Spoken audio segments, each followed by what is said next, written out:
There's another big story, as you know, about your colleague today, Senate Minority Whip Dick Durbin, announcing he will not seek re-election in 2026. Number 2 Democrat in the Senate. Do you expect to endorse anyone for that job, or are you going to let your conference sort things out?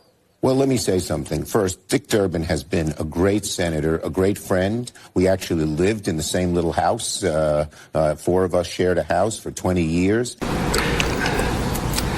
And his effectiveness in the Senate was tremendous. The compassion he had for people. He did so much for the Dreamers. Now, this thing is 18 months away. You know, that's when the election will be held for whip. So it's a little too early to speculate. Well, let me ask you, though, because there is speculation, as you know, going on. What do you think about someone like Hawaii Senator Brian Schatz in that role?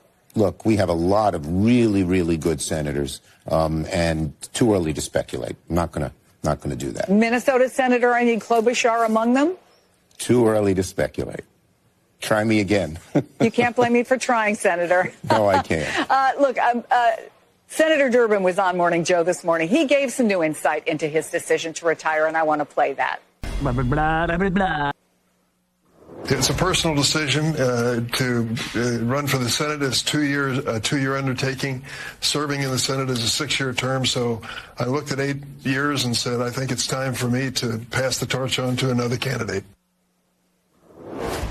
But have you given any thought to a more specific timeline when it comes to passing the torch yourself? Are you even giving that some thought right now? Right now, I am focused on showing the American people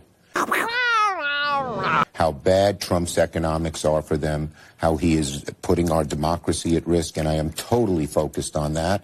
As you said, I was out on Long Island today. I have visited all 6 of the 7 Republican congressional districts, talking about tariffs, talking about the economy, talking about how bad cutting Medicaid would be, particularly in our rural areas. That's my focus. Blah, blah, blah, blah. And that's what I'm doing. And, you know. So just so I'm clear, no thought, no conversation about when you might step aside. I'm focusing on the decision that the Republicans in Congress have to make to whether support Trump with these horrible economic policies or not. And we're doing everything we can to show the American people who's on whose side.